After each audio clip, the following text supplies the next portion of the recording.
website.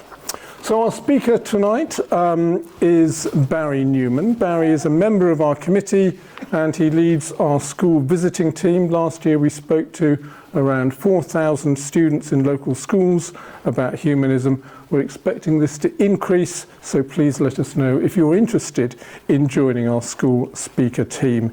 You probably need to be retired or working flexibly to be able to fit that in as well. Barry has given us numerous talks in the past, including the philosophy of science and how to fix the NHS. Obviously quite a simple task. It didn't work. It didn't work, no. Well, they haven't taken any notice of him. Story of my life. No one Tonight, takes any notice. he is going to speak to us without deviation, hesitation or repetition about the subject of beauty. So will you please give Barry a big welcome. Oh yes, you want the clicker? Well, somewhere. Or something. Somewhere. Here's a clicker. There's a clicker for you. Okay. I have tested it. That way? Yes. Okay. So, the first thing I'm going to say is why this topic. I choose topics about things about which I know virtually nothing. Okay? Because humanism is actually about inquiry and the joy of inquiry. Sometimes you find out about things and it's quite satisfying. Sometimes you just run into a mire. You're left more puzzled than you were before. And that's pretty well where I am with the subject of beauty. I have given a talk to a philosophy group on the philosophy of aesthetics, but I am not going to inflict that on you tonight, because it would be an infliction. What I'm going to do is I'm going to spend about 20-25 minutes taking you through what I've described to David as an eclectic or even eccentric collection of slides and ideas related to beauty. And then I'm going to hand over to you, because this is not a lecture, this is a discussion. Everybody has a view on what is beauty. It's a very personal thing, and I don't think there's anybody alive who has not experienced or expressed something related to beauty. So we've all got in our worldviews a section up there called beauty, but everybody's might be very, very different. So I'm not going to lecture to you on what beauty is and isn't. We've already heard a few offerings even before this started. So the idea of the first 20 minutes, as I say, is to, if you like, seed this discussion with ideas. And then what I'd like to do, with your permission, is ask you to slightly rearrange the room into a circle, because having a discussion and talking to the back of people's heads is not great. Okay, discussions generally work best if you can see somebody's face. So if we can perhaps do a little bit of shuffling around in 20, 25, 30 minutes into some kind of a circle and change a lecture into a discussion, if that's okay. So, have I left anything out of the introduction? Don't think so. So what is beauty? The first question that occurs is to try and separate out or understand the relationship of beauty to art, because whenever you start reading about beauty, this three-letter word creeps in all the time, as if it's the same thing and you don't quite know what the relationship is. Quite a lot of writers conflate the two all the time, but they're two very different words. So I'm going to be a bit definitive here and say what I think the difference is and why. We can talk about that later. By the way, if you want to interrupt me, please do. Nothing nicer than to be challenged on the hoof. Yes? Art is the first syllable of artificial. And artifice. And artificial. Yes, Artifact. okay. Which of course means nothing because it's just the structure of the English language, but it's a nice idea. So, whoops. What is art? Is all art beautiful? No. Thank you. Okay. So, art is not always beautiful, and all that is beautiful is certainly not art. So, art to me is a subset that can be either beautiful or not beautiful. It has overlap with beauty, but it has parts of it that have not much to do with beauty. So art is, giving it away. Art is Yeah, that was very artistic. Art is described, not my definition, and please challenge it. Art is an expression of human creativity. It's a method of communicating ideas and emotions. It's made with an intention. Art doesn't happen by mistake. It's not part of nature. It's a human activity. We make it. Or putting it another way, it has to be made by a person to qualify as art. And art, as you say, consists of artifacts, stuff, things that we've made. Okay? So, art can obviously take on a myriad of forms, but we're not going to be talking about art tonight, or I'm going to try and steer us away from talking about art, because that's a different topic, and I know nothing about art. So, where are we? Let's put art to one side. Now, beauty. One approach that I stumbled upon is to try and look at beauty in terms of our origins and where this appreciation might have started. How old is it, and what kind of expression did it have? And unfortunately, we can't go back and speak to our ancestors, our very distant ancestors, and say, what's beauty to you? All we're left with is artifacts that might indicate what they thought was attractive, what attracted them. Hence, that. This is a very enigmatic finding in Java. It's a fossilized abalone shell, which is a shellfish, freshwater or seawater. And on it are engraved lines that are symmetrical, almost perfectly symmetrical, and in a definite pattern. And scientists, investigators have tried to work out through many experiments whether those lines could have been made by a natural process. It's a zigzag line. Natural process. Could it have been a shark's tooth chewing on it? Could it have been scraped along the seafloor? No one's come up with a plausible explanation. So there's the tantalizing possibility that hundreds of thousands of years before Homo sapiens walked the earth, something decorated a shell, which I find an astounding thing. Of course, it may just be chance. It could happen. But look at that.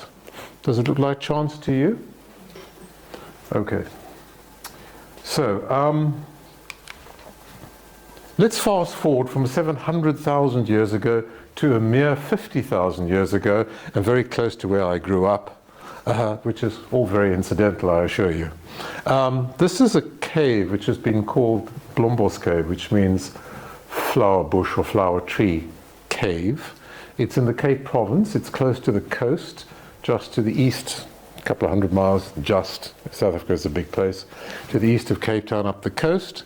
And it contains a treasure. This is the treasure. It contains many thousands of years of artifacts of people who seemed to be creating art. Oops, I should just blast the thing. Where are we? In Blombos Cave, yes. At the 100,000 year level, we have this. Of course, archaeology works in levels, and you work your way down. That is an abalone shell containing, and I'll read it, a primitive form of paint made of combining ochre, which is iron oxide in clay, crushed seal bones, charcoal, quartzite chips, and it would have been mixed with water. This is evidence of an art workshop. 70,000 years ago, more 100,000 years ago. There are other artifacts there. On the left lower is a small piece of stone, once again ochre. It's got marks on the end showing that it was rubbed against a wall or stone. It's got incised zigzags once again, curiously. There are also shells that have clearly been punctured to make what we think could have been decoration. So we're saying that a long time ago in human history, people were making a very concerted effort to express themselves in what we might call art. Of course, we have no idea what the significance of those figures on the rock had to them, and people do speculate, supernatural, religious, ritual, shamanic, but we absolutely don't really know. Okay, so fast forward to 45,000 years ago in Indonesia. We have very lifelike and dramatic pictures of pigs, the likes of which still exist there and would have been their main prey animal at the time, people who lived there. They weren't Homo sapiens, they were, I think, Homo erectus, Java man, that kind of thing. So a branch of Homo sapiens. And we get to 33,000 years and things get very exciting. We have the caves, the Chauvet caves in France from 33,000 years ago. Are we looking at art? Are we looking at very early humans expressing themselves in what they might have called beauty? I just would ask you, does anybody think that any of those are beautiful?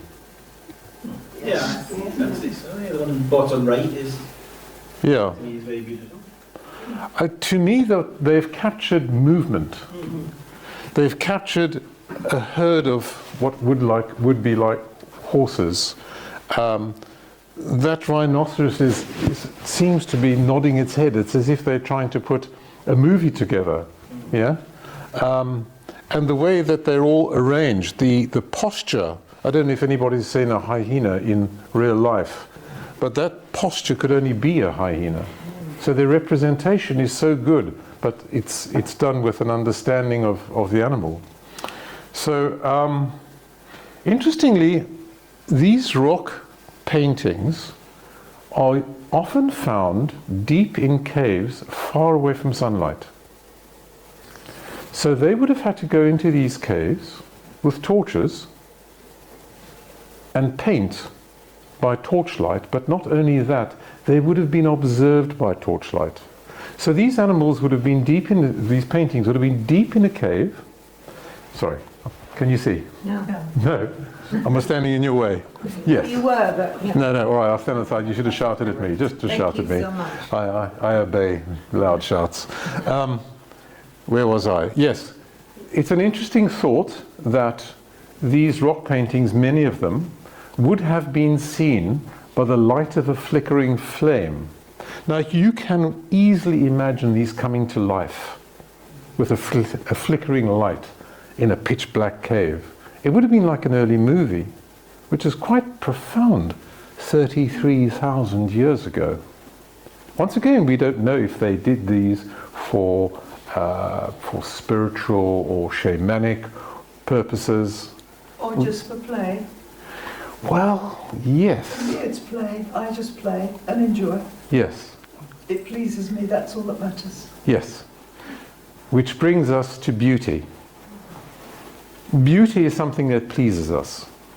It can be no other way. Were they doing these to create beauty? People are, yes. I wasn't going to really answer that question. I was thinking the abalone shells that you mentioned, both for this site and for the other one, are they freshwater or are they marine? The one in Blombos would have been seawater because it's right on the coast. Yeah, that's what I think the one from that 300,000-year-old one was possibly a freshwater animal. Does it make a difference? Necessarily have to bring them from a very long way away, because that's what I was wondering. You know, Pass. the shells were. Don't know. Just local. Yeah. They come in. Aaron. Yes, sorry. Surely they wouldn't have had an animal sit there for an hour whilst they draw it. I'm guessing they must have done this. And if there were hundreds of these, they'd have probably just seen, we wouldn't paint a sheep, for example. So perhaps these animals are something they saw. I've only seen one of those. Yeah. I've looked at it. I'll draw it because others might not have seen it. Interesting speculation. I would take the opposite view. The earth was overrun with animals and there were very few humans. If you go back just a few hundred years to Africa, to wild places, they were chock full of animals. We've just killed them all. So few humans, lots of animals would be my take. This is the environment they lived in. But you raise an interesting point that in almost all prehistoric rock paintings are of large animals, either predators or prey animals, that is, animals that the people would have been chasing to kill. And their lives and their nutrition and their survival might have depended on them avoiding some and vanquishing others. These are animals very relevant to their day-to-day lives. They are not making pictures of butterflies and bees. So, some relevance there. Anything else? Does anybody else want to do? No. Right. Could they be for educational purposes? That they're drawing them to show other members of the tribe what to look for? I suspect these animals are all around them. This is the life they lived. It's a bit like today drawing a picture of a car for a child. Just look out the window. You know. Could it be for entertainment purposes? Because you said it's like a movie, and so those people didn't have what we have to entertain ourselves, so could they just draw Are we speculating on the humour and the entertainment of prehistoric people? Well, anything's possible. As I said at the beginning, we don't know. All we have is these things and we lay onto them our own meaning. I think it's magic. I'm sure it's magic. You know, you're wanting to ensure that you can kill the animals. They're going to be plentiful. The ones. So an animistic, spiritual. That's an extremely common interpretation, that these had some spiritual significance for the people there who lived, you know, on these animals and by these animals, and might have been threatened by them. So they needed to somehow explain and understand them. Yes, Kathy. I had this conversation with my sister, who's quite knowledgeable on this kind of thing, and I just think we haven't had, it's not very long ago in evolutionary terms, and I just feel lots of people, you know, children have this basic instinct to draw. Yes. And I think it's just basic instinct to draw, and that's what they saw the most of, and that's what they drew. Yes. An instinct to draw is very interesting. Yeah, you're right. You give kids chalk and a pavement, you know, or a patio, and off they go. They don't have to be taught. Yeah? They have to be taught to write, but they don't have to be taught to draw. That's a very interesting thought. I must think about where I am. We had one of the handprint things that they do in the previous cave thing, didn't we? You know, where handprints you are put your very. hand up and then you blow. What's it called? When you paint through a shape on paper. Stencil. A stencil, a reverse stencil of the hand, is fascinatingly found throughout the world. Yeah. Lots and lots of prehistoric cultures which wouldn't have been in contact. But then again, it's a very easy thing to do. You hold one hand up and you paint around it with the other hand, and it's like saying, I'm here. Yeah. It's almost an existential statement. I mean, they're animals, but they also show stick figures and people hunting and so on. Yes, but the handprint is a very interesting and very ubiquitous one. Did you see a Kilroy? Pardon? Did you see a Kilroy? Yeah, Kilroy. Yeah. Yes. Somebody had a hand up? Yes, Aaron. If you asked all of us to draw Lynn's cat, you're not going to get a picture like that. So where were the 15 attempts by all the crap drawing people who couldn't do a good picture? Yes. Why is it only the person who could really do a good picture? You mean, did they rub out all their mistakes? Well, Why don't we have errors in these? Why don't we have first, second and third draft? They were very good. yeah. They got it right first time. By today's standards. Well, that's an interesting idea, yes. Well, maybe some people are more talented than others, and they, you know, kept doing it over the years and decades, whereas the less talented just fell by the So where's the evidence of the less talented ones? They would have shoved it on Well, you walls. draw in dust to start with. I mean, you can do your practice. You can do your practicing out in the open, and then only the really skilled artists. You mean because the materials used were precious and difficult and only those who could... I think we're building up a very sophisticated mind plan of primitive life, early life. It's fun, but it's purely speculative. So, if I can carry on. Could it be religious at all? Well, we were saying it's very, yeah, it's worship. that's the most common interpretation, is that these were shamanic, that is, trying to, or connecting with the spirit world and joining with the animals in the spirit world. But once again, that's just our interpretation. So we'll never know.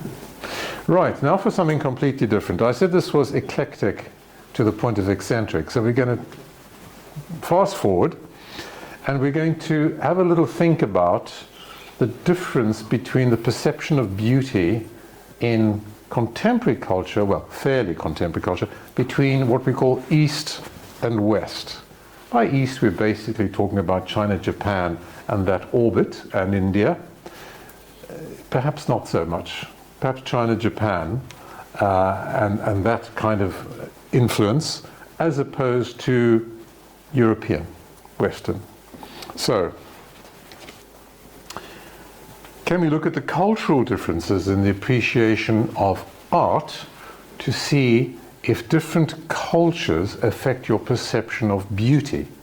Remember, we can only look at art to try and understand what people find beautiful. We can't go back to 1850 and ask a Japanese lady what's beautiful, because she ain't here anymore. All she can leave behind is either what she did or what she liked. Yes? Or gardens. Pardon? Gardens. Oh, gardens. Yes, yes, gardens. Yes. Endeavour. Yes, indeed. Yeah, yeah. And the gardens often have quite not a religious but a philosophical aspect to them. Transience and spirits as well, because as you know, in the Shinto faith, old things have spirits. I remember, this is a deviation, but just interesting. This is the eccentric, eclectic bit. I remember somebody explaining to me about the Shinto religion is that things that are old and things that are big have spirits attached to them, or it's assumed that they have spirits. So Mount Fuji has a huge spirit. But then again, if you find your great-grandfather's sandals, they're very old, and they have a spirit too. And often these Buddhist gravel gardens are powerful for them because of their age, and also because they're transient. They can be wiped out and remade. Anyway, that is a deviation. So, let me read a bit from what I wrote, otherwise there's no point me having written it. In Western culture, the human, and please challenge this if you have different ideas. In Western culture, the human form has long been seen as the epitome, ultimate perfect expression, of the universe. In the Western ancient world, beauty was almost entirely sought in the human form or in architecture. In contrast, in the words, the Greeks and the Romans, and they didn't really do nature or non-human subjects other than people doing things and nice buildings, or very nice buildings. In contrast, in places where worldviews of Hinduism, Taoism, Buddhism and Confucianism dominate, art, and perhaps therefore an appreciation of beauty, perhaps, appears to be relatively free of Western anthropocentrism. It's an interesting idea that in the West we... What does the word mean? Human-centered, person-centered, rather than world-centered, nature-centered. Yeah, just obsessed with ourselves, Yes. perhaps? Of course. Yes. So, anybody recognize that? Can't say it. Sorry. No? Tao. Huh? Is it Tao? No. No, it's All not. right, okay. It is the universe, by a Buddhist monk called Sengai, who lived 1750 to 1837. For aficionados of Eastern culture and art, this is hugely important. It's like the Leonardo of the East. The circle, you read it from right to left. The circle represents the infinite, which is the basis of all things, but the infinite itself is formless. We humans, endowed with senses and intellect, demand tangible forms, hence a triangle. The triangle is the beginning of all forms. Out of it first comes the square. A square is a triangle doubled. The doubling process goes on infinitely, and we have a multitude of things.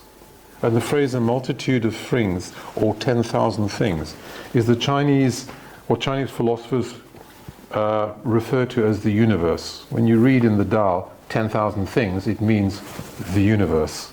Perhaps they couldn't count. No, I'm sure they could count beyond 10,000. So, looking from left to right, you see a circle. Now, what I read is that somebody who's grown up in the Japanese tradition, a Japanese person, will look at a circle and their attention is drawn to the space inside, not to the circle itself. I don't know what you think of that. I read it in a number of sources, but it's a different perception of what, when you look at something. We see a circle and we regard the inside as part of the background. But culturally, people from that part of the world will look at the space inside. That will draw their attention. Perhaps they use computers to look at where people cast their gaze. I have no idea.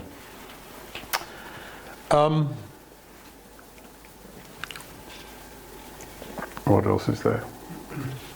So the other aspect of Eastern perception of beauty in art is that human beings are scaled down or regarded as less important than the context that they're in. So the space they're in and the space around them is, I believe, in the Eastern tradition of appreciating beauty in art, trying to bring these two together.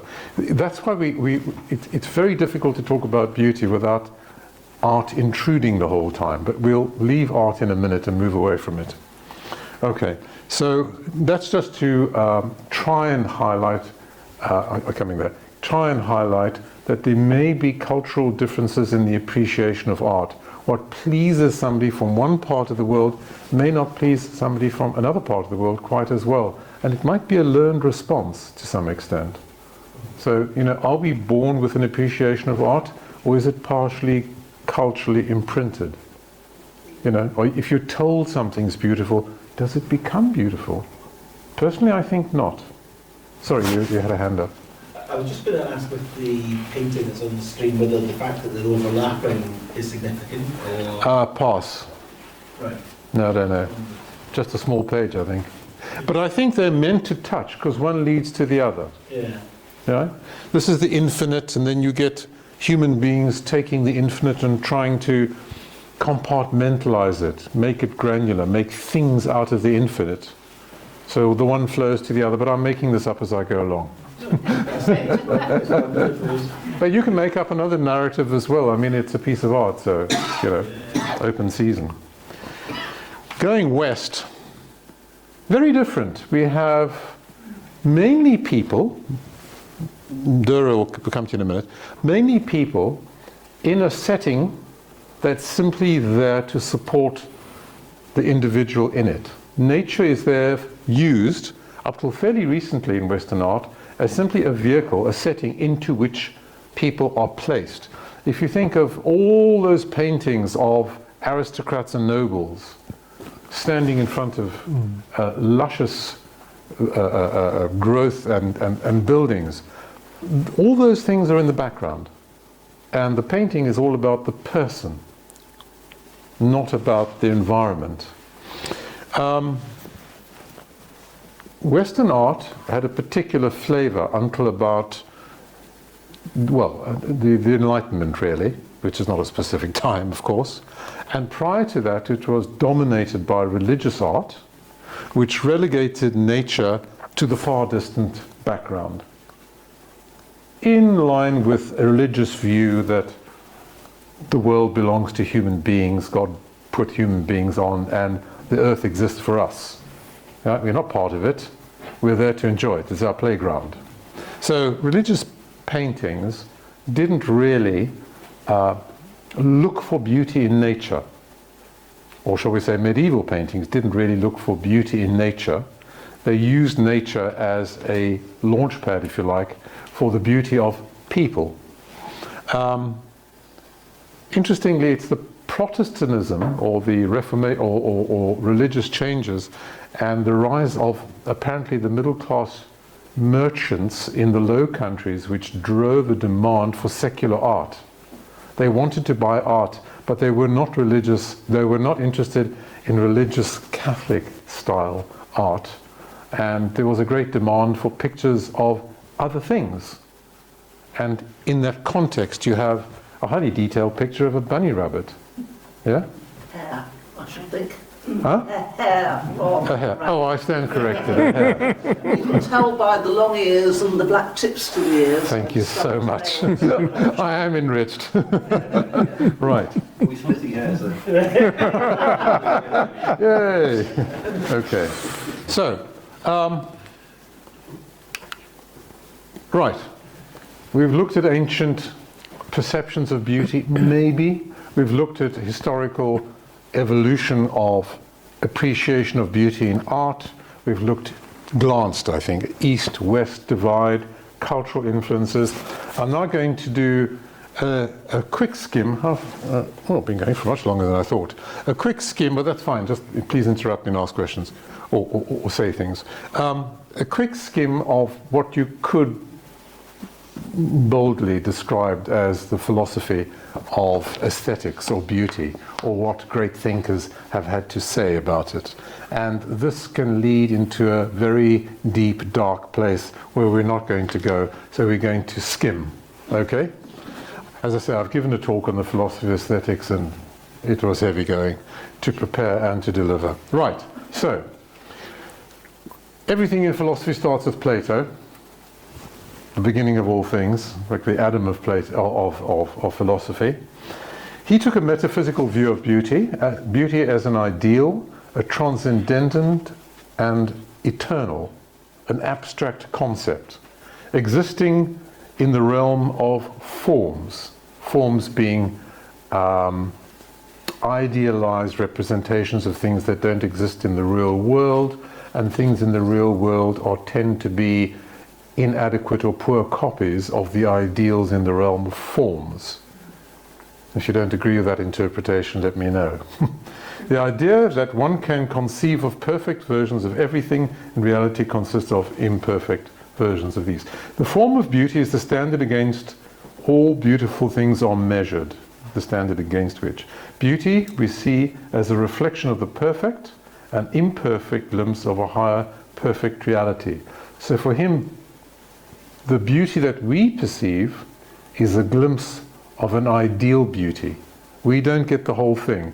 We just see a glance, an imperfect glance of what is, to him, the form of beauty. It's a very abstract concept, but hugely influential on future thinkers, as everything that he wrote. He also wrote that, interesting, knowledge is the key component to developing a better appreciation of beauty. Now this theme recurs in philosophy of aesthetics over and over again. Knowledge. How much do you have to know to appreciate beauty? We're going to come back to that. Anybody want to make a comment whether knowledge is required to have the appreciation of beauty? Because a lot of people seem to think so. So, moving on to Aristotle a little later, he had different ideas. To him, beauty was all about order and proportion. He sees beauty in terms of order, symmetry, proportion. It lies in the appropriate organization of parts into a harmonious whole. He's into proportion and harmony. Okay? No ideals for him. Very much centered in real life, but looking for this almost magical proportion harmony mix. This he also regarded, interestingly, beauty, art, as mimesis, by which he means art as imitation. All art forms are an imitation of life or nature, and this imitation is not a mere copy, rather, but a representation of the ideal. As I said, the philosophy is dull. Other ideas are not strictly relevant to this discussion on beauty, but he came up with the idea of catharsis in theatre, where drama is supposed to purge you of emotions, a cleansing process, Feelings of pity and fear leave you emotionally clean or cleaner and able to deal with life better. So a learning process as well. But he also brought up this business of an ethical role of art, and this I want to explore a little bit now. The ethical role of art he saw as playing an important role in the moral and intellectual development of individuals. Art was important, or beauty was important, for your moral and intellectual development. Through art, especially dramatic works like tragedy, people can learn about virtues and vices and reflect on human life in a way that contributes to personal growth. This is a recurring theme in the philosophy of aesthetics. How many times have you heard the idea that this art is going to change the world? People did this installation or that picture because they want to change the world. What do you think of that? Art to change the world. Occasionally, perhaps it happens. I mean, maybe something like Picasso's Guernica, or... Did it change anything? Well, Or did it just reflect it changed something? people's minds, so that more people turned against the bombing raids on Guernica. So you signed up to the idea that art changes people's behavior. I think sometimes it can do. Any bids? I think, as well as she says, sometimes it can do. Like, I have in my mind photography as one of art. So, for example, if someone traveled in any part of the world and there was something going on and he took a really good picture of it, especially now with social media, it could change people's behaviors and thoughts about it. So yeah, I think it could change. I agree with you that sharing information and images is very educational and can change your mind. But the question I would ask is it art? It's definitely a picture. It could be art, kind of art. Photography could be kind of art, as my opinion. Yeah. Football can be an art. A lot of things can the be beautiful art. Game. The beautiful game. Does anybody see beauty in football? No. Yeah? Oh, I'm agnostic on it. Some people do, some people don't. When the players are so in sync, they're almost moving as one object. Correct. It's not a particular pass. And the movement on the ball Yeah. and the skill that it takes and the hours of practice. Can be beautiful to me, yeah. Well, there you go. It is a beautiful game to some people. But isn't photography what it says? It's a photograph of the thing that may be artful, but it's a representative. Yes. It's almost like... We could plunge into a long discussion on the artistic content of photography, which I'd rather not do just yet. Do you want to hang on to that one for later? Yeah. It's a very interesting one. Okay. I must move on quickly, otherwise we won't have much to talk about. Medieval, just moving forward from the classical era into the medieval era, I said this is fast and furious and incredibly superficial. The medieval philosophers, we're talking mainly Augustine and Aquinas, so we're talking about religious philosophers, put beauty together with the other transcendentals. Now, the transcendentals are things that are beyond us, that exist in a different realm. It's hard to pin down the word transcendental. And there are lists of transcendentals running from just these 3 to 6 or 7 or 8 or 9, depending on where you read. But I think we've all been brought up to understand that the medieval transcendentals are good, truth, and beauty. And the idea is that they cannot exist independently. They are interdependent on each other. So, is this true that beauty can only be good, and good is beautiful, or that truth is beautiful and that truth is good? It's very personal. Yeah. What you find beautiful, and you, and you, and you. Yeah. It's personal. But we're talking about the relationship of truth. If I find something beautiful, does it have truth for me? It's got nothing to do with any of those. Is it beautiful to me? That's Yeah.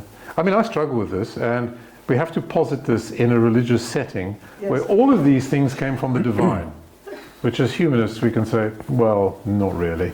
There are many beautiful people who aren't good. Yeah, that's what There's a lot of beauty that is bad. There's truth that is ugly, an ugly truth. Yeah. But it's interesting that for many hundreds of years, these three things were wrapped up as being part of the gift of the divine to the human. And beauty was in there. Yeah. I think we can find some beauty in religion. For some people, they can find beauty in religion. Yes. And they can find, like, when they read the Quran, for example, they see beauty in it. Yes. But it doesn't mean it's all good or that it's all true. Yes. My background is I was brought up Jewish, and I learned to read the Old Testament in original classical Hebrew. And it's beautiful to read. It's beautiful to read, exactly. Unfortunately, a lot of the content is just violence porn. I mean, it's dreadful. The murdering, the slaying, and angels coming and killing innocent children. I mean, but it's beautifully written. Yeah, that's what I mean. Yeah. But it is an honest picture of reality. So Sorry? it's an honest representation of reality. In what way? Well, Sorry, were you talking about the well, Bible, the Old Testament? Your point, the idea that we no longer slaughter people is probably... Oh, we do. We do. We do. So I don't know why people find it peculiar. A couple of thousand years ago, people were writing about slaughter when... I know, my only point is that this good God was doing it. Oh, I know people do it.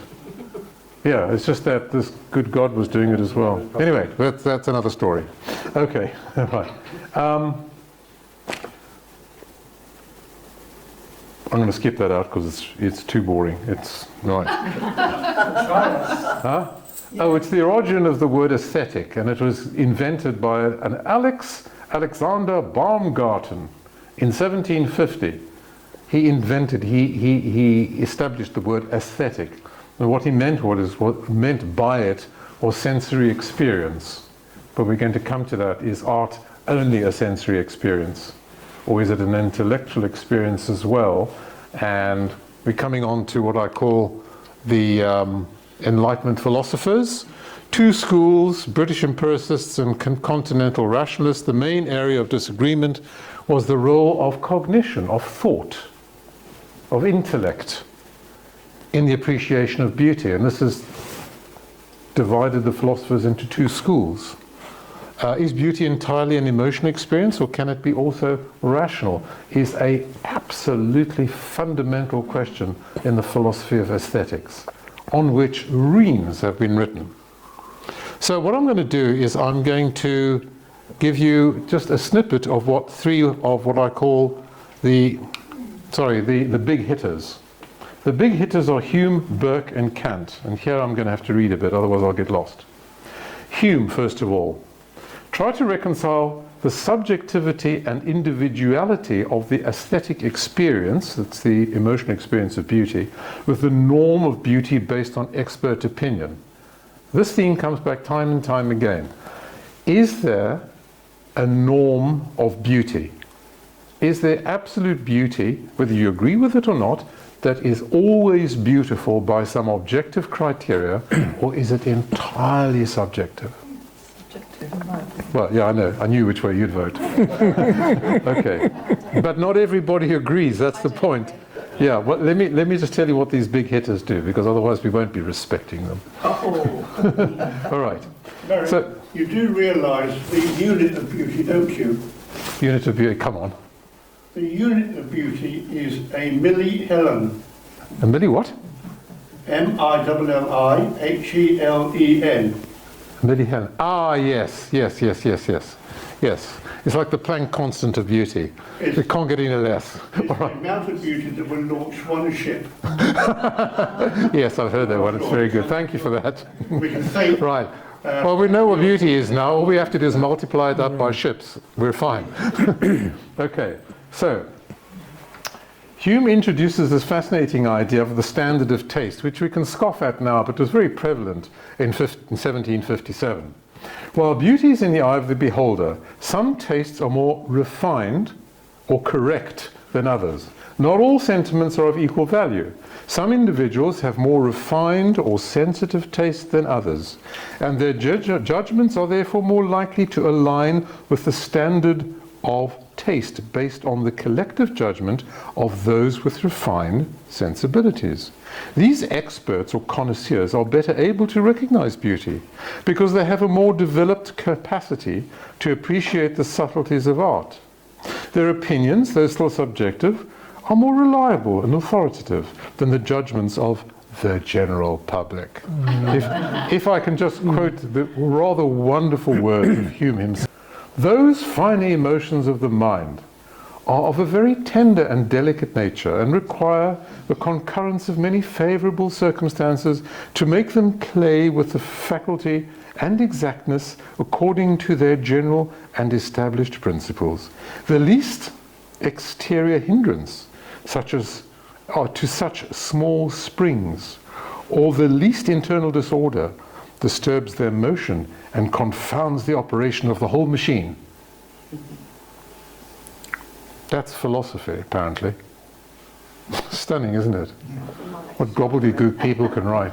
Anyway, as I say, it was just the business in 1757. Hume's qualities that critics should cultivate include the ability to assess art without being swayed by personal biases or emotions unrelated to the art itself. We're going to come back to this. This is something called disinterest, and when I get to Kant, we'll talk about it a bit more. But disinterested appreciation of art is another theme that has obsessed philosophers of aesthetics since it was first measured. Can we be disinterested or objective about art? For Hume, the pursuit of refined taste is tied to the broader moral and social life, like Aristotle. Aesthetic judgments can reveal something about the character of the individual and societies. Can you be judged by your artistic taste if you go for goth? Those with a more cultivated taste are, in Hume's view, more capable of experiencing life at its fullest and most sensitive form. This is how should I say, this is a something to elitism. It's a paean to elitism, isn't it? That special people have special facilities, very sensitive, disturbed by the tiniest little wriggle. Okay, moving on to Burke, who didn't have that much to add, in my view, but does always feature in writing on aesthetics. Burke, and this is even more of its time, Burke links beauty to pleasure rooted in the senses rather than the intellect, so he's well within the British empiricist camp.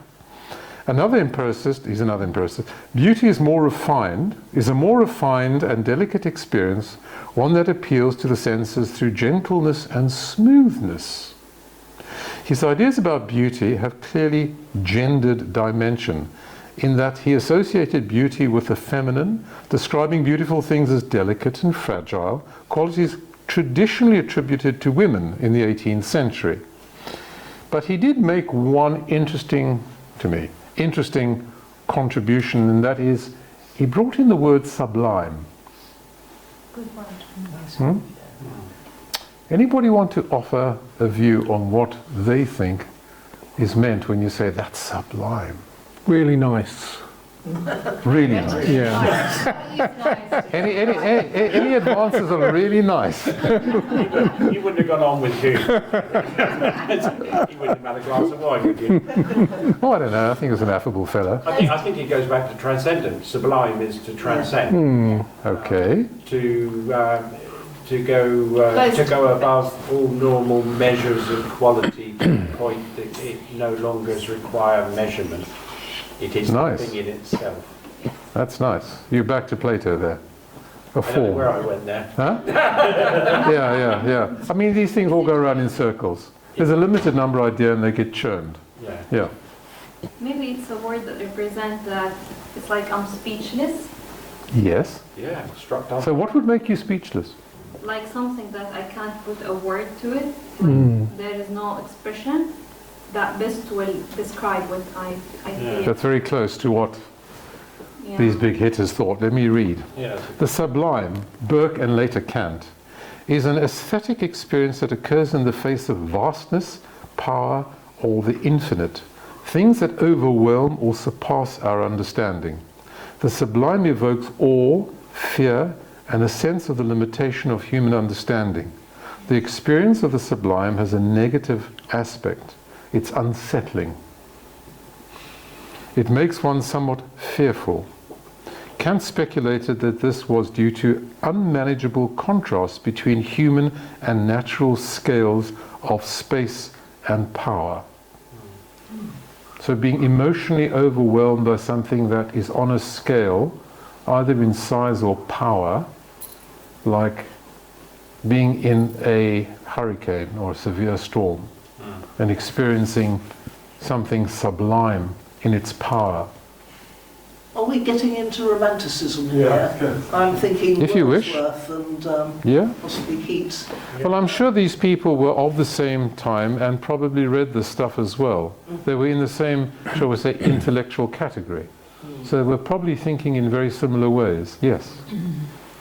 Didn't the Romantics kind of look for landscapes that were completely unspoilt or untouched by humans in many ways? They would see something sublime as completely as it was. Yeah. Yeah, yeah. But would that be overwhelming and induce fear and awe? Yeah, mountain ranges and things like that. Yeah. Yeah. District. Hmm? I said the Lake District. Oh, that's quite small scale. Well, Yeah. it's small scale compared perhaps with the Alps, but it's quite big scale for Britain. I suppose, yes. Yes, it is. Okay. The third big hitter, Kant. Critique of judgment. Obviously, it's Kant. It's impenetrable stuff. You can never read the original. Very, very few people can, and most of them say they don't really understand it, which is really helpful. Okay. According to Kant, he agreed that aesthetic judgment was subjective, meaning that they depend on individual feelings, but also these judgments can claim universal validity because they are communicable and can be shared. And he said many things, but one of the things that is most interesting, and that's been taken up time and time again, is this idea of disinterested pleasure in beauty is different to all other pleasures. A pleasure not concerned with practical utility or personal self-interest. It has no use to you or anybody else. Therefore, you can be disinterested in it. It's based on appreciation of the form of the object itself. It's the thing in itself. The thing in itself. Not as you perceive it or Yeah. you condition it to be by Yeah. your own Yeah. limited Yeah. perception. Yeah. It is what it is, what it is. Yeah, exactly. That's about as far as you can go in language. Yeah, yeah.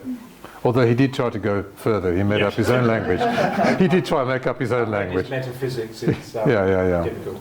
So, appreciation of natural beauty is claimed to be disinterested interest because there's no personal gain or consideration of human effort or technique or materials. There's no desire for the beautiful object. Desire doesn't come into it. So an appreciation of a beautiful sunset would be as close to what you and I can probably get to Kant's disinterested appreciation of beauty. So, I've gone on for much longer than I thought. An hour, maybe? How much time do we have? Yeah. Well, we usually wrap up at 9:15, so we've still got 3/4 left. Oh, fine, okay. So what I was going to do, but I think we won't do now, is ask you to try and pull around in a circle so we can have more of a conversation. I've got a few ideas to throw out there, but are you happy as you are? Do you want to, if the people at the back would like to just come round, but make a bit more of a discussion circle, if you wish. Not an instruction, it's an invitation. And my beer is getting warm.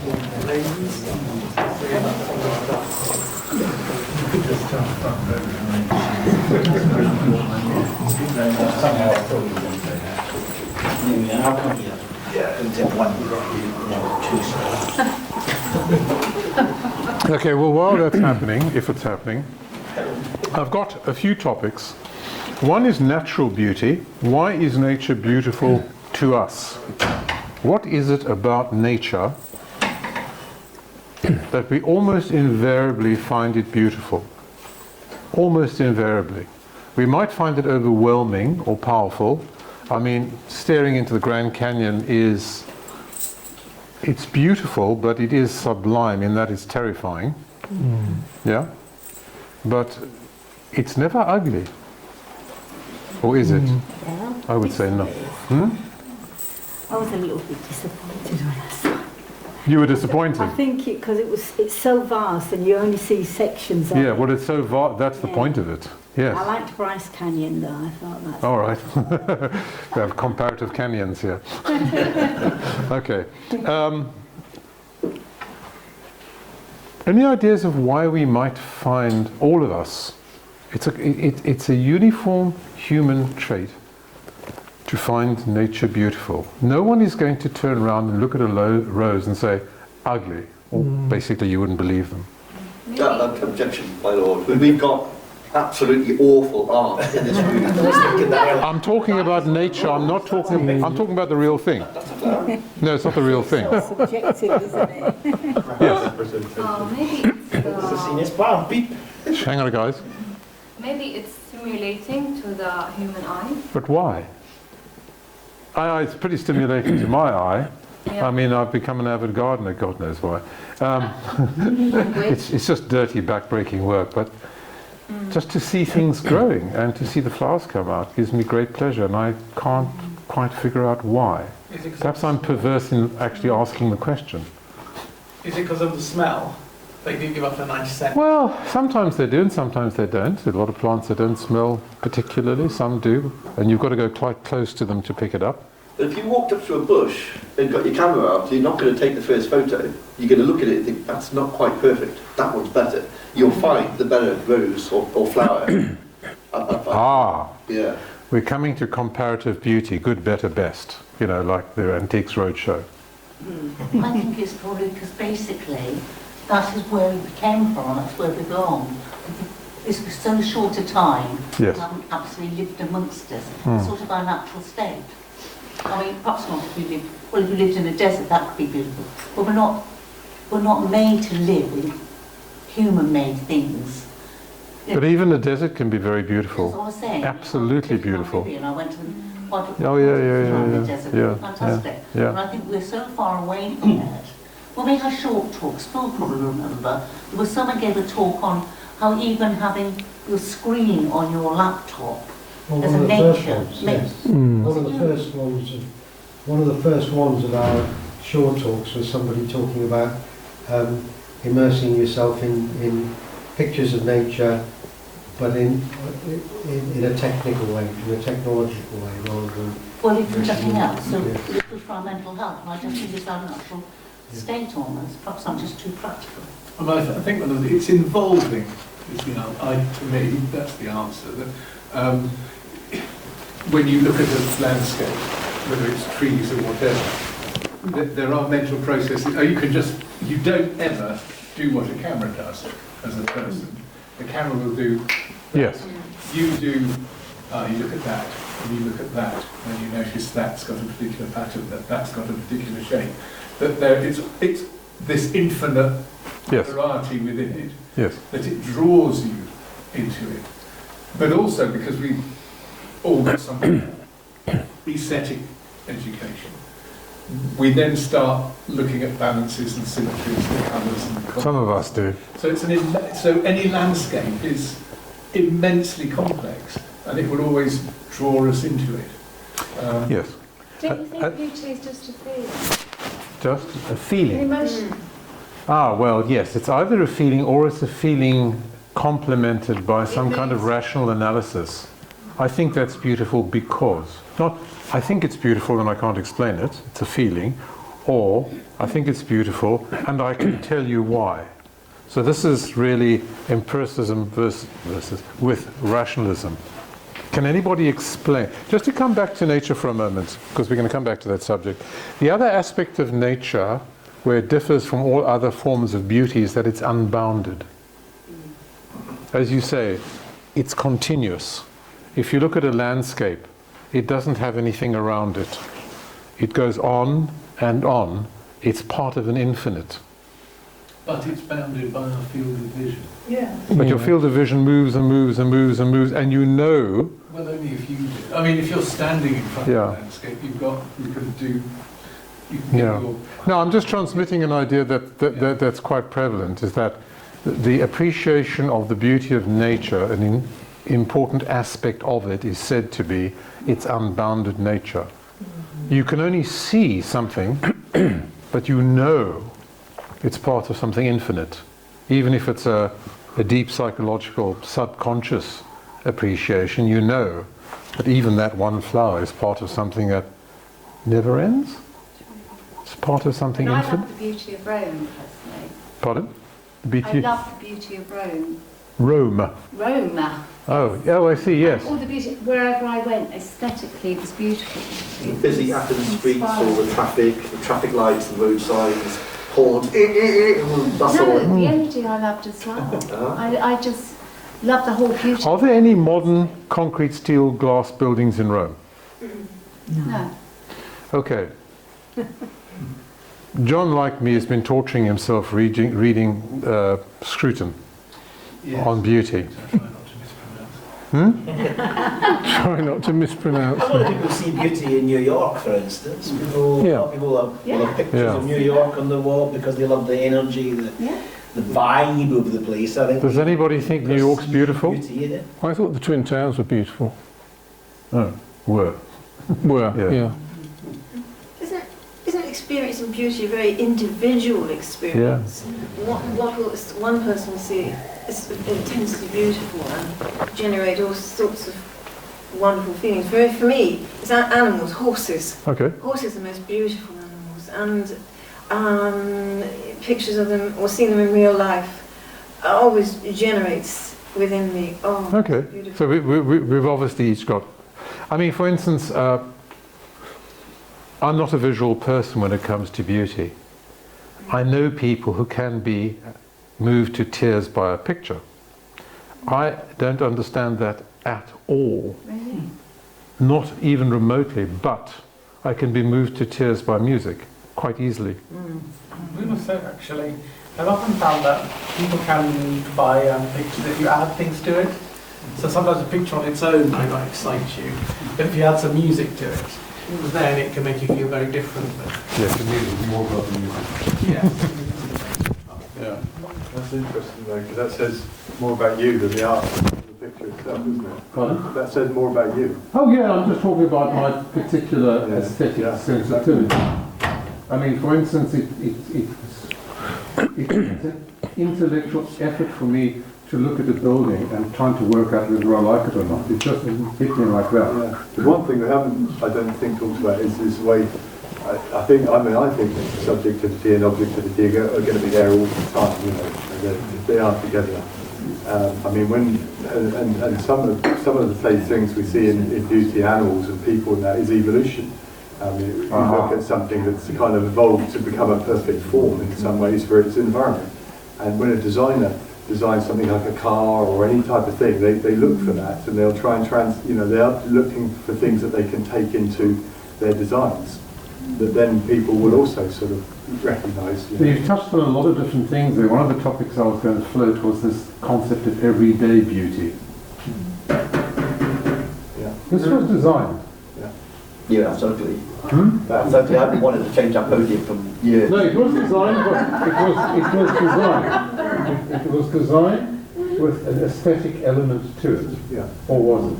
Not hugely, but there would have been some. Okay. But I'm talking about something like it's utilitarian. It has utility. Yes, exactly. That's the point. There is a sort of idea of the form or the function of something. You know. Yes.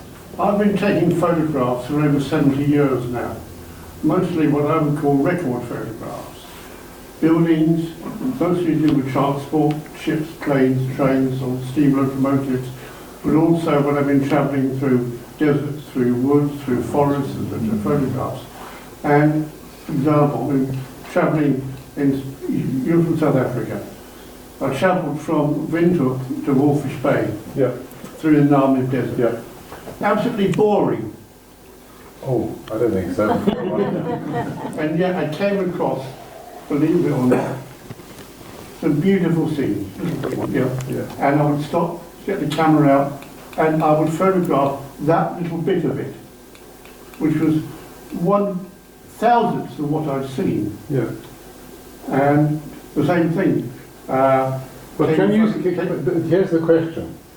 Can you say why you found those specific things worth getting your camera out for, whereas somebody sitting next to you might just go, nothing.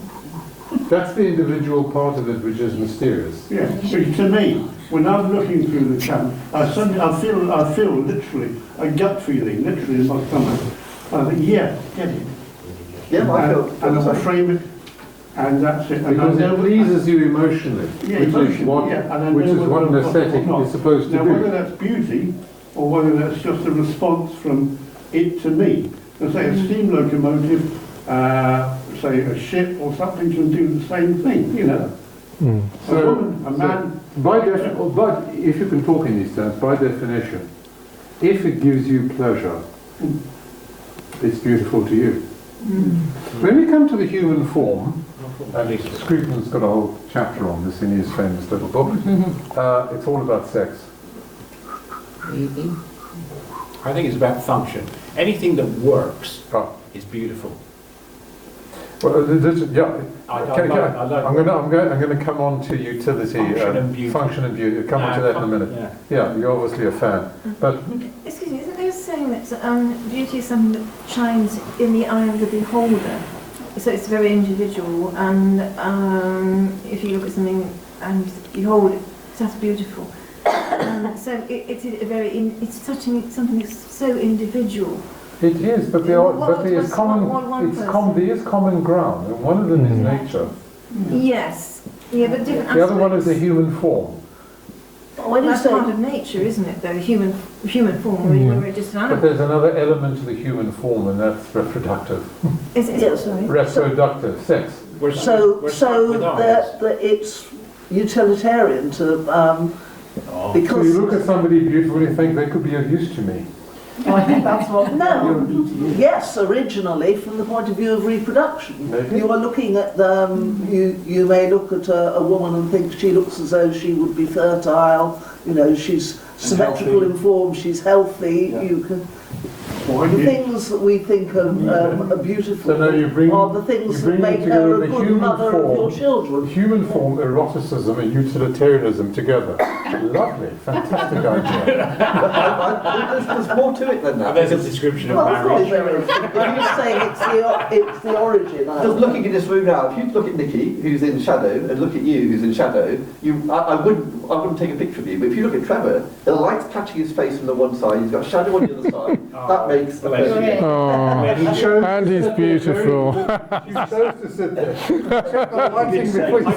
I don't know what you mean. The same way, if you're on Bournemouth Beach right now and you look at the sea, you've got the sea, you've got the sand, you've got old Harry Rocks, it would make a rubbish picture because it's grey overcast, there's no light coming in, and yet you go there tomorrow. I like grey pictures. And the sun will be out tomorrow. I don't like sunlight. Well, I think sunlight washes colour out of things. Too much sunlight. It brings too much contrast, unsubtle. But Aaron does make an interesting point. Yeah, I like black and white pictures. Barry, there's an interesting point there that this could either be something that people have a natural tendency to be able to spot these things, or somebody can learn to do it as well. Can you learn to appreciate beauty? Yes, and art. You can learn to create art. Oh yes, John. I think there are different levels if we use the word beauty. I mean, we as individuals might have a whole range of things which we find personally exceptionally beautiful. Yeah. To me, that it actually means involving. Yes. Sort of it draws your attention. Yes, but there's also the other field of beauty, which is what you might call an emerged public consensus. You ridiculed people like Hume and so on, but he was merely talking about a kind of expertise, and we don't. I mean, I know, the current state of the world is that we deplore specialists and experts and people who actually know anything about anything because it interferes with the public ignorance of so many people. But aesthetic experts are people who are worth paying attention to, although we probably wouldn't talk about them in the same slightly la-di-da ways that, that Hume did, they are societally valuable because they are able to draw public consensus together or challenge public consensus. Who's that wonderful... or direct public consensus? Well, possibly. Who's that anti... You should think this is beautiful because I say so and I'm important. No. I'm Saatchi. Well, they know what you will find beautiful. That's the point. They haven't made you choose that. They just know how to tempt you with it. But it's the authoritarian view of beauty. An expert says it's beautiful, so it's beautiful. Well, not all experts or authoritarians. I mean, experts can be counsellors and leaders. I mean, you need to be someone who has educated himself to be able to speak with discernment about something is therefore some kind of fascist. It's a ludicrous notion, frankly. No, I agree with you. Yeah. But it does. But this line of reasoning does run against the idea of the subjectivity of the appreciation of beauty. Yes. And the fact that beauty is something that engages your attention, it captures your attention, you can't help but look at it, even for a second, and it gives you a reaction. It's a reaction. Now that's a very personal thing. Yeah. And then you're putting into that mix the idea that there are people who are specialists on this kind of reaction and will direct your attention to something that you ought to think is beautiful. You might not otherwise have considered, I put it that So they're opening your eyes to things that you might have missed. Yeah, possibly. Well, it's like asking someone directions and thinking they're elitist because they know which way to go. Fair enough. So as someone who is skilled in whatever art or whatever, they can direct you to the points of expression and contrast and all that that you simply wouldn't think, not because you're thick or you're uneducated, it's just simply your eye hasn't been trained to sense. We're getting at a very interesting range of views here. I can't disagree with any of them. Barry, I think John at the back wanted to come in as well. John Kay, did you want to say something? Yeah, I was thinking about the golden ratio. That's supposed to be a pleasing dimension, isn't it? It's used in design to this day, and that doesn't require someone to explain it to you. It's a natural. It's an innate. Yes. It's very much part of nature. Yeah. So there are aspects of nature that just seem to ring bells. Yes. I just want to add to what she said here, that it's an individual experience. I believe it's not just an individual experience, it's both. Sometimes it's individual experience and sometimes it's collective experience. Yes. As you said, nature, it's a collective experience. Everyone is seeing it as beautiful. And I just had this idea in mind. Maybe you said before, if I say something is beautiful, would you say this is beautiful too? Maybe not. But what if so many people said it's beautiful? Maybe it will convince you it's there's beautiful. a consensus of beauty. It will maybe convince you it's beautiful, even if you didn't see it as beautiful in the beginning. Like there was something happening in the social media lately, maybe you heard about it. There was a little toy. It looks like it's really scary, but everyone just started buying it and thinking it's beautiful and it's cute because it's spread very widely that so many people saying it's cute and it's beautiful. So everyone, the collective, really goes through, it's beautiful, and believe that. Like their thought in their mindset has changed, even though I saw it at the beginning, it's not beautiful, but as more as I see it, I felt like, oh, it's a bit cute. So I felt like my mind is changing a bit, because so many people, it's like in the behaviors when they say one person is doing the wrong thing, and no, I mean, there are so many people doing the wrong thing, and one person is the right one. But when he saw a lot of people doing this thing, he just went with them. Yes. So maybe So we think we're individuals, but in fact we are just herd animals.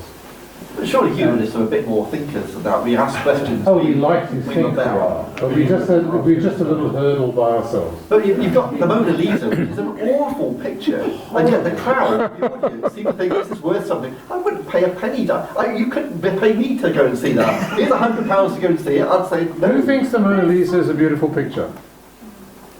Ooh. No one. Maybe So I don't. Maybe I don't understand it.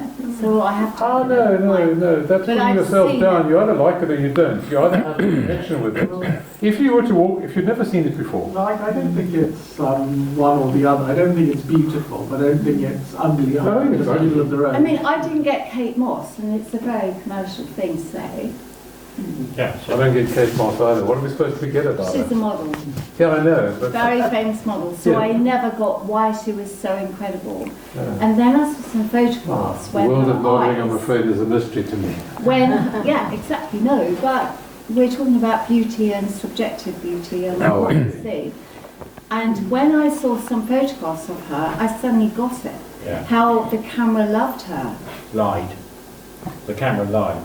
Yes, it's quite possible that people look better in pictures than they do in Which real is the life. skill of, No, I saw some photography. The skill of tremendous- photography is making ugly people look tolerable. No, no, no. Maybe it's the There's still hope for me?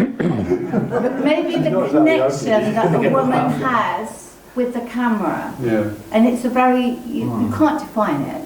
So you can say, what you're saying is that the woman herself might not be beautiful, or the person might not be beautiful, but a certain way of presenting them might be. So if you take Goya, for instance, as a painter, he could paint a person to look quite beautiful, and he could paint them warts and all. This is what the photographer's perhaps doing as well. Yeah. Can I introduce a completely different idea? That's time for marching. Can an idea be beautiful? A concept? Yes. Yes. Yes. Yes. An equation? Mathematics certainly can be. Yeah. Yes. Algebra and whatever. Why? Well, because it's a perfect thing. It's about the evolutionary thing I was talking about earlier on. It's a sort of a form thing becomes beautiful when it's perfect. Why is it perfect when it's... Because it works. Because it works. Yeah. There was something We're staggering on to form and function now. there was something that cropped up when we did the science course a few years ago, where I put the Maxwell's equations up on the screen, and I said they were beautiful, and they were beautiful to me because I kind of understood them, and I understood the way it described the physics and how it described it in a very neat and compact way and very elegant way. There's an awful lot to learn from just a few lines of symbols. So it wasn't just the form; it was the sort of implications of it. But you used an interesting word there that comes up in the discussion of aesthetics, and that's delicate. Not delicate, sorry. Elegant. Elegant. Elegant. It's a very difficult word to pin down, but it's got definite links with this concept of beauty. Things that are elegant are almost by default beautiful. Are they not? Oh, interesting. Well, I think our friend has just defined what we were talking about a few moments ago. In you described as elitist, that you have to have particular skills and knowledge in order to bring out the beauty of the thing you're looking at. But what you said, sorry, I don't know your name, but Phil. What Phil says is absolutely right, that to see an equation and the absolute beauty of the symmetry and the simplicity and the way that it comes to its conclusion and displays its content requires knowledge. Yes. So that's right. You were talking about music. There's a radio program that I don't know if it's still on. Saturday morning they would try and persuade you. Record review. Record review. Devotee. That's what it's called. And they go through several different versions of some music, and they tell you what they've learned about from their experience, why you should prefer this one over this one, or they give you reasons to think about why you might prefer one or the other. I don't think they tell you why you should prefer it. They're telling you why they prefer it. From There's a their difference. experience. But they've got enormously more experience than I have, and I don't understand what they're saying. Do you ever agree with their choice? I rarely do. I find it interesting, but I find that what they choose to be quite sterile. It's too perfect. It doesn't have a human element. I like slightly wild live recordings that are on the edge rather than polished muddy wares. The same can be said about words, because when we're writing humanistically speaking, as we get each of the different articles, if the title doesn't fit, if it doesn't sing, if it doesn't balance, if it doesn't grab, if it doesn't punch, if it's too long, all of those things, you can go through 20 So here we combinations. have the beauty of prose and poetry, launching into another ocean of discussion. I was to say, like the tagline on there, atheists and agnostics for a better world, we've swapped that countless times. If it doesn't balance, if it's the wrong word, if it isn't saying the right thing, if it's too long, too short. It's so complex to get something that sings in balance. Yes. But I think also the word elegant, it indicates something that is complete in itself. You don't have any straggly bits. It's all there. In fact, it's a word I use a great deal about when I'm writing myself. I write verse, I write prose. When I'm reading it, something sounds elegant, and even an ordinary article in the newspaper, it's done, it's well, it's all rounded, it's got everything in it, nothing superfluous. That's it, elegant. And It's an interesting word because pretty well all of us think we know what the word means, but expressing what it means is very hard. How many of the world's greatest artists would be? How many? I mean, who knows the answer to this question? GBTP or whatever. How many of the world's greatest, or recognised as the greatest artists, would be described as agnostics and atheists? I have no idea. I think you'll find that the vast majority of what's recognised as the greatest artists in history, I would punt, although it would take some research to prove the point. I would punt most of them believe something of the transcendent. They would have a divine. They would believe in a divine principle. I suspect you're right. I don't think there's many atheists or humanists that are good artists. Bold statement, but I think I agree with you that creative people, artists, are influenced by what they perceive to be something beyond the ordinary and mundane and everyday. And this is where they believe, and I'm using these phrases advisedly, they believe that they are obtaining their inspiration or their juice, whatever it is. Something beyond. I have a different view. I think it's deep in their subconscious, in the functioning of their minds that are unusual. But it's a point of view. We could never know. No, of course not. But it's an interesting idea that a lot of artists look for inspiration beyond the ordinary. It wouldn't need to be true. It just needs to be effective. So as long as their belief was effective. Oh, as long as they're producing the art, we don't really care how they do it. No, we don't. No, we don't. And again, that's down to perception, because I like IKEA furniture. I like the smoothness, I like the rounded edges, I like the simplicity. John hates IKEA furniture. I'm sure he'd like... I've never said that. Oh, you can say it, you're a friend. But if you're talking about beauty and form as well, form considered comprises many things, so buildings, machinery, Barry? Formless. All sorts of things that people have made. And you mentioned cars before. You look at a car. Yes. Let's get on to that. You look at a Jaguar. So is it a beautiful car? No. Okay. You compare that to a Ford Cortina. Lovely. People will say a Jaguar XJ10, X120 was a beautiful, fantastic, gorgeous car. They compare it to a Ford Cortina or a Ford Prefect. I think the Jaguars lent heavily on female form. It's a matter of class. Yes. Once we start talking about sorry, John. Standards of beauty change. And if you think of architecture, the 18th century, symmetry, balance was the thing. Then the Victorians came along with their interpretation of Gothic, where unbalanced, sort of symmetrical things became desirable. Were they beautiful? They obviously believed they were.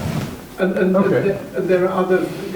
Take another standard. If you take a standard of male facial beauty, if you look at the men who considered heart-fluttering film stars in the 30s and 40s, and you put them aside those of the sort of 90s and the 2000s, the transfer from what you would regard as traditional, highly masculine characteristics, heavy beard, square jaw, okay, dark, and then there's the sort of epicene characters like Brad Pitt who are quite feminine in there, so that taste in evaluation of beauty is actually, it's not a static thing. I mean, it moves all the time, and it can be from architecture to human appearance to whatever. So, are there universal standards of beauty, or is it all subjective and cultural? I think a lot of it's cultural. I think that's why we were stunned into silence when you asked us, was the Mona Lisa beautiful? Because it's so freighted with its own reputation, it's almost impossible to say. Yes, it's become obliterated by fame. Yeah. One of the other topics I was going to bring up is this concept of aesthetics in contemporary culture, what we currently regard as beautiful. And into this comes design and fashion. Now, everything that we look at, that chair there, somebody designed it. And they didn't design it to be ugly, and they didn't design it to be neutral. Did they always try and put something aesthetic into it, something that would attract our eye and hold it for a moment and please us?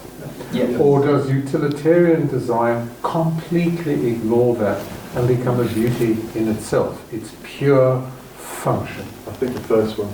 Utilitarian design is right, but that would be, depends on how much money you want to pay for something, you know what I mean? If you want to buy the cheapest thing, then it's just going to be utilitarian. But people pay more for something they can see that effort has gone into design it better.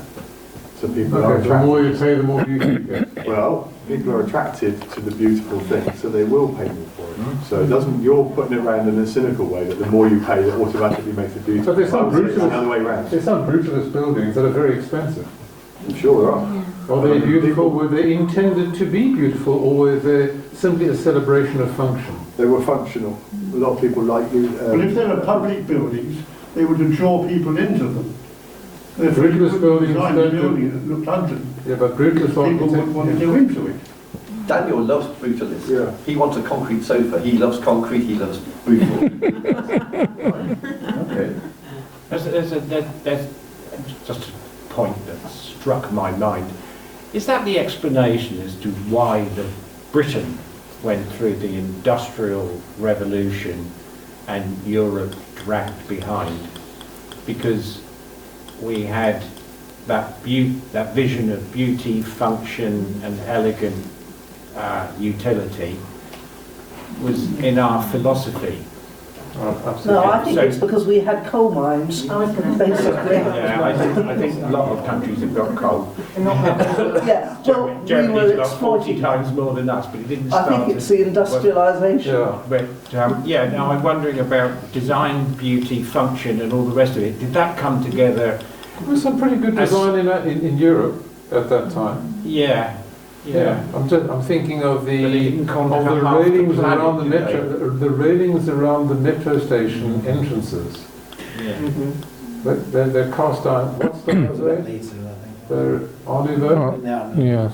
That's fabulous. Much better than the spiky things that we got. Yeah, No, I'm not sure I'm not about talking that. about what they designed. I'm talking about a direct empirical connection between Hume's British empirical sense, experience, practicality, function, utility, that view of beauty, did that convert better into something you could actually bloody use and make money with?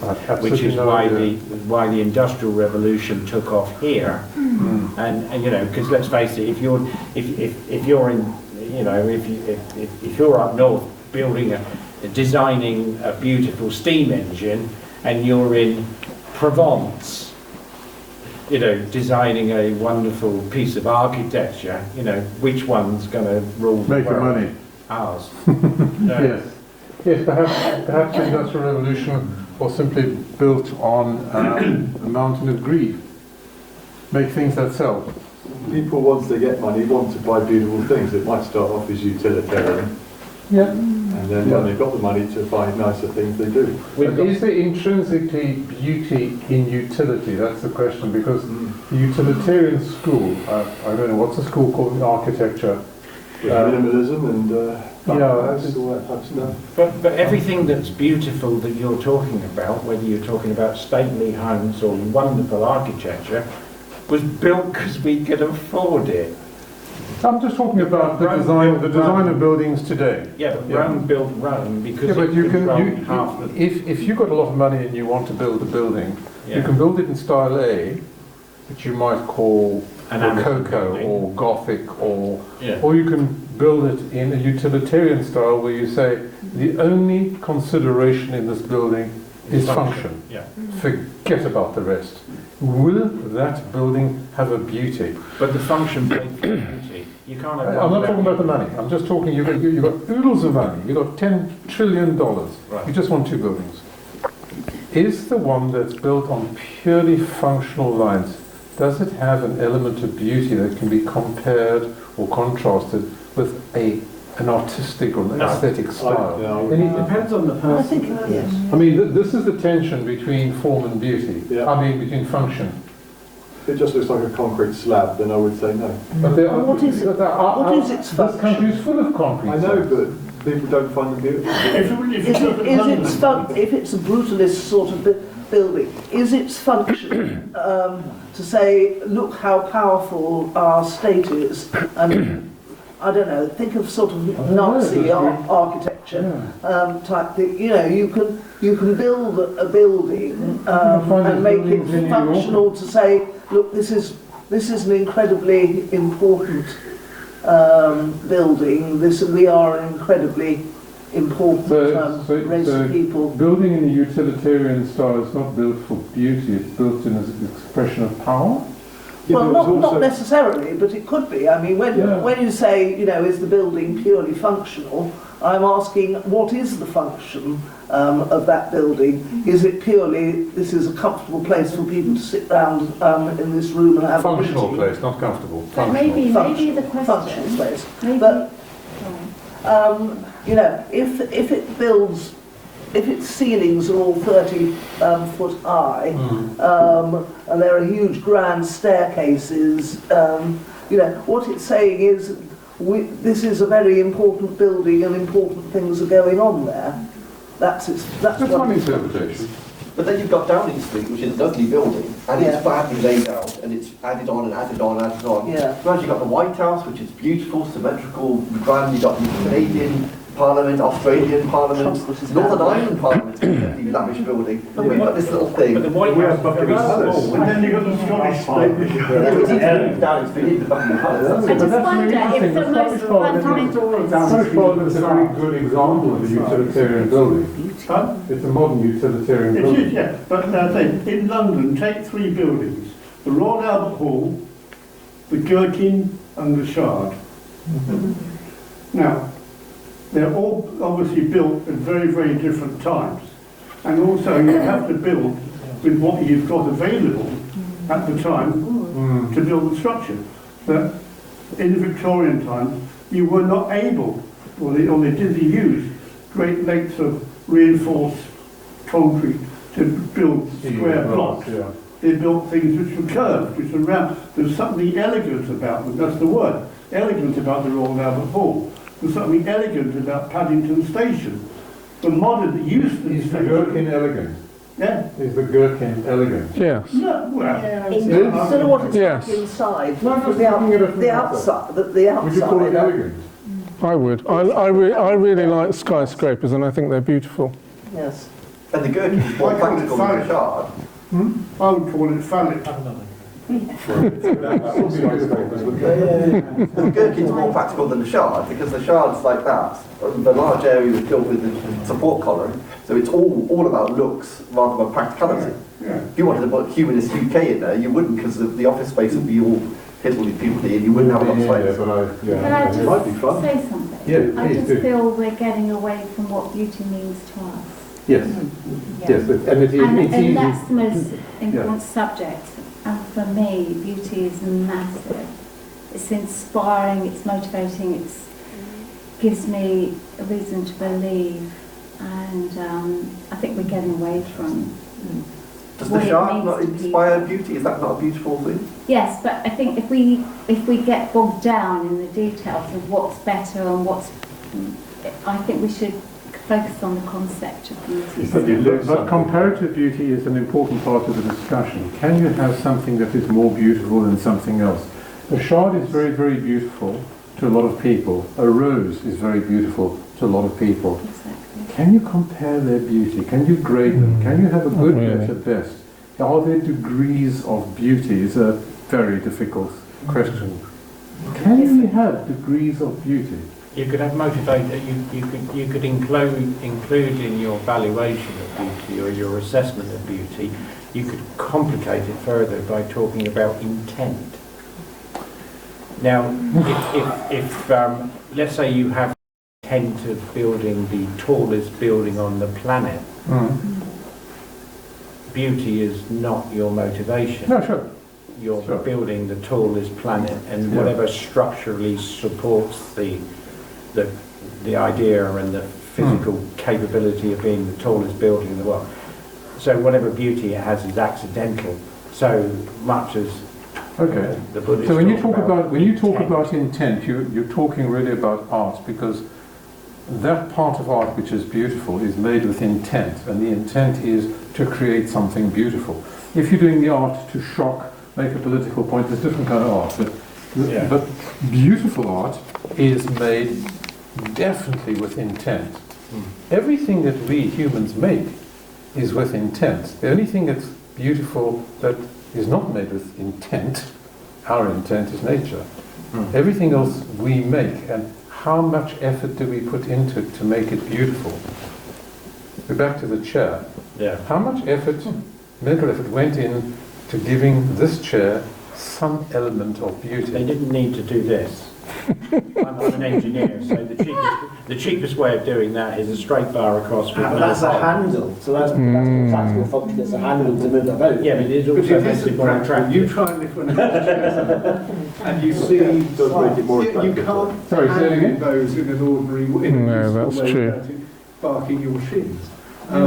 And you know, these are mildly more comfortable than the chairs at the last stage. But they're actually, I think, they're extraordinarily ugly because it's got unnecessary curves in them, a strange kind of gothic top. They're heavy. They're the wrong material. I mean, the wrong colour. They're a disaster to be setting on. They're the standard height and angle. Yes, they are highly functional. They're highly functional and they're comfortable. Is that not an element It's doing his job. Yes, I think It's comfortable, it's doing his job. Don't complain. Going around the circle. Nearly need to. Nearly time. Yeah. So, yes, we're, as utterly predicted, we're going around in circles. That's the only direction you can take with the subject. So, I hope you've enjoyed that. Yeah. I hope it's been more of a conversation than a lecture.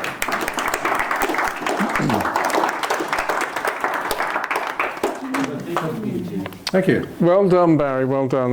We've got plenty more, I'm sure, to chew over.